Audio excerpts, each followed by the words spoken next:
रज़ा रूमी साहब, ये तो पीटीआई का तो वो ठीक कह रहे हैं कि बड़ा गंभीर सीरियस मसला है। एतजाज़ एहसन साहब ने भी कहा कि सीरियस मसाइल और आएंगे, बट बाकी जमातों का क्या मसला है? हमें वो कैंपेन पीएमएलएन की क्यों नहीं नज़र आ रही जो कि इस वक्त होनी चाहिए थी? उनके पास तो निशान भी है। या पीपल्स पार्टी ने अब ऐलान आकर किया, जबकि अब बहुत थोड़े दिन रह गए इलेक्शन में। What do you think is happening? Farida, thank you so much. मेरे ख्याल से आपने बड़ा अहम नुक्ता उठाया और यही इस वक्त बड़ी अजीबो गरीब बात है कि इस वक्त मुल्क में गहमा गहमी होनी चाहिए, कैंपेन होनी चाहिए, मोबिलाइजेशन होनी चाहिए। लेकिन आपको पता है पाकिस्तान तहरीक इंसाफ कानूनी और दीगर मसाइल में उलझी हुई है। और पाकिस्तान मुस्लिम लीग नून जो है वो अपनी टिकटों की तकसीम के प्रोसेस में ही फंस के रह गई है। देखिए, एक तो ये कि मियाँ साहब 4 साल के बाद वापस आए हैं, जो उस पार्टी के कायद भी हैं, राबर भी हैं, मतवक्को कैंडिडेट भी हैं वजीर आजम के। तो वो आकर जाहिर बात है कि उनको वक्त भी लग रहा है पार्टी की रेंज संभालने में, क्योंकि उससे पहले तो शहबाज शरीफ साहब चलाते रहे सारा काम, या उनकी साहबजादी किसी हद तक मदद करती रही। अब मियाँ साहब ने खुद अपने हाथ में लिया है। और उनके पंजाब में बड़ा मसला बना हुआ है पार्टी की, क्योंकि उनके पास उम्मीदवार ज्यादा हो गए हैं। फरिया, जब कहीं हवा चलती है ना कि ये वाली पार्टी को पावर मिलनी है, तो फिर इलेक्टेबल्स और सारे जो लोग होते हैं जो कि पार्लियामेंट में या असेंबलियों में पहुंचना चाहते हैं, वो उनकी कतारें लग जाती हैं। और यही हाल वहां पे हुआ है कि एक एक सीट के ऊपर कई कई उम्मीदवार हैं, कुछ उनके अपने लोग आमने सामने हैं, कुछ और के लोग आ गए हैं। तो आई थिंक कि वो ये मामला जनवरी के 12 या 13 तक ये चलेगा। उसके बाद ही गालिबन हमें कैंपेन का समा दिखाई देगा, और इफेक्टिवली ये 3 हफ्ते से ज्यादा कैंपेन नहीं होगी। और जो कि यूं लग रहा है कि वोटर टर्न आउट भी इतना हाई नहीं होगा, क्योंकि इस तरह की कैंपेन जो है उससे कौन मोबिलाइज होगा इतने शॉर्ट अरसे में। अलबत्ता पाकिस्तान पीपल्स पार्टी ने और स्पेशली बिलावल भुट्टो जरदारी ने, मेरे ख्याल से उन्होंने काफी हद तक जो है अपनी कैंपेन जारी रखी हुई है पिछले चंद हफ्तों से। ना सिर्फ वो जलसे कर रहे हैं, मीटिंग्स कर रहे हैं लाहौर में, जो आके पीपीपी को रिवाइव करने की कोशिश कर रहे हैं, बल्कि वो अपने बयानात के जरिए भी he is taking a lot of people to task. तो वहां कुछ थोड़ी हरकत दिखाई देती है, लेकिन नून लीग के मामले में मैं बिल्कुल मुत्तफिक हूं कि बिल्कुल ही खामोश सीन है। और बल्कि जो कुछ हो भी रहा है मुल्क में, देखे ना ये जो आज कुछ हो रहा है, हम तो, आपको याद होगा फरिया, आपके शोज में 2017-18 में हम कहते थे कि ये काम ना करें क्योंकि कल को ये आपके साथ होगा। आज खान साहब के साथ वही हो रहा है जो उस वक्त हुआ था। और आज हम इन पार्टीज को भी कहते हैं कि खुदा के लिए कुछ इस पे बोलें, अपोज करें, क्योंकि कल को और 4-5 साल बाद फिर ही आपके साथ साइकिल होगा। तो पता नहीं हम कब इस विशेष साइकिल से निकलेंगे, क्योंकि हर 4-5 साल बाद चेहरे बदल जाते हैं, पार्टीज बदल जाती हैं, लेकिन हथकंडे वही रहते हैं। वही जो है सख्तियां, वही जेलें, वही केस मुकदमे, नाअहलियां, निशान ले लेना। ये बातें हम तो अब तो इंसान कहता है कि क्या इस मुल्क का बनेगा। रज़ा रूमी साहब, मेरा क्वेश्चन स्ट्रैटेजी के बारे में है।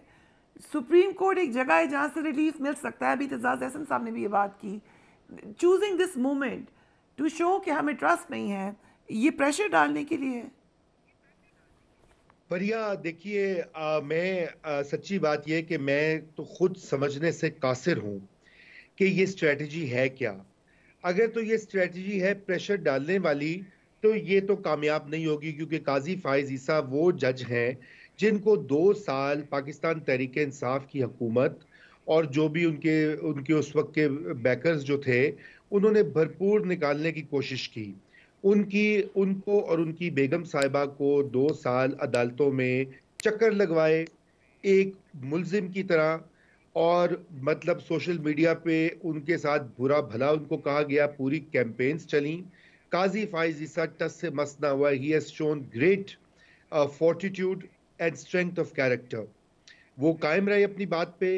उनको बिल आखिर सुप्रीम कोर्ट ने रिलीफ दिया, और वो सारा रेफरेंस जो है वो खत्म हो गया। और फिर इमरान खान साहब ने पावर से निकलते ही सबसे पहला बयान, अगर आपको याद हो, तो ये दिया कि वो एक गलती थी जस्टिस काजी फाइज ईसा के खिलाफ रेफरेंस।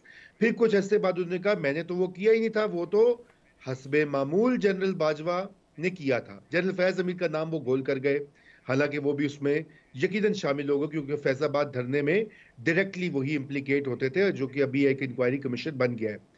अब सवाल ये कि आज हम जहां खड़े हैं, क्या जस्टिस काजी फाइज ईसा ने हालिया दिनों में रिलीफ नहीं दिया? देखिए, पीटीआई कहती रही थी कि ये इलेक्शन आगे हो जाएंगे। काजी फाइज ईसा ने रात गए फैसला दिया, फरवरी 8 की तारीख, उन्होंने कहा पत्थर पे लकीर है। And now he is very careful about this fact कि वो कहते हैं किसी भी सूरत वो इलेक्शन को आगे कराने की इजाजत नहीं देंगे।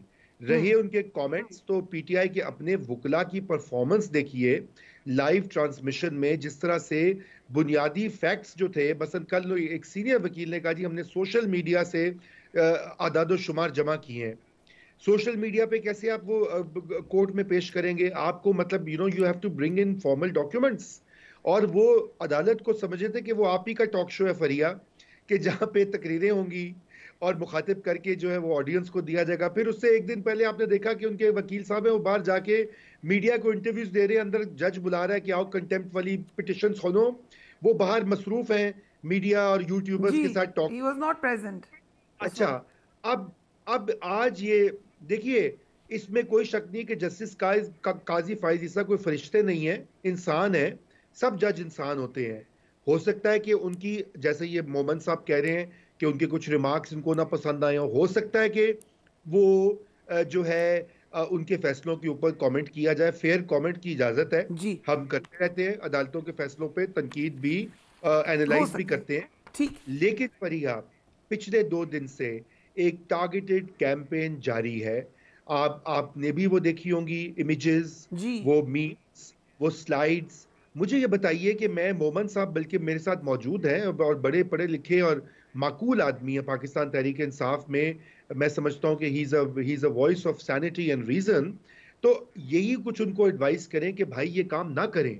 आप पर्सनल टारगेट करके, इस मुल्क के 3 इदारे हैं फरिया जो इस वक्त मुल्क की सियासत, इलेक्शन, उसका फैसला करेंगे। Election commission of Pakistan, chief justice of Pakistan, chief of the army staff. Chief election commissioner bias है, हालांकि खुद लगाया। काजी फाइज ईसा निकालने की कोशिश की, फ्लॉप हो गई। अब थोड़ा सा बैक ट्रैक कर ले, खान साहब की बात मान ले कि गलती हो गई थी। वही सवाल उठाते हैं, जब खान साहब ने कह दिया कि गलती हो गई है तो पार्टी को भी मानना चाहिए ना कि गलती होगी है। अपने ब्रिजेस बिल्ड करें। मुझे ब्रेक पे जाना पड़ रहा है unfortunately. Thank you so much gentleman. अगर कुछ आप ऐड करना चाहते हो मई साहब, you have 30 seconds for that. देखिए, इस तरह है कि इसमें कोई शक नहीं कि इमरान खान ने कहा था कि ये हमसे गलती हुई है, और मैं समझता हूँ ये एक बड़े इंसान की एक निशानी होती है कि वो अपनी गलती मान के पब्लिकली इसको अनाउंस करता है। जो कैंपेन चल रही है काजी फाइज ईसा के खिलाफ, डू यू कंडेम इट? देखिए, मेरी नज़र में ऐसी कोई कैंपेन नहीं चल रही। अगर कोई लोग इंडिविजुअली करते हैं, हम उनको रोक नहीं सकते। सोशल मीडिया मीन्स कोई भी शख्स भी कुछ कर दे, वो बिल्कुल ऐसे जैसे एक हम लोग एक कॉफ़ी बार में कोई बंदा कुछ कह दे, सिर्फ ये है कि वो पूरी दुनिया सुन सकती है, ठीक है? तो it can be a voice of an individual और certain people, but it is certainly not the voice of Pakistan as a political party. जी, मैंने बिल्कुल देखी है और मैं बहुत, और मुझे बड़ा अफसोस हुआ है। देखिए, मैंने देखिए, एक मिनट है। देखिए, मैंने वो क्लिप्स हर जगह देखे हुए हैं, लेकिन क्या वो क्लिप्स पाकिस्तान तरीके इंसाफ से हैं? मैं उसकी बात करूं। They are not. There are people who have said that thing, there are people who have done it, but I am not aware of ये पाकिस्तान तरीके इंसाफ। Thank you gentleman, we have to wrap this up. It can be debate. We will carry it forward some other day. We will take a break. Middle East is still burning. तो बात करेंगे right after break.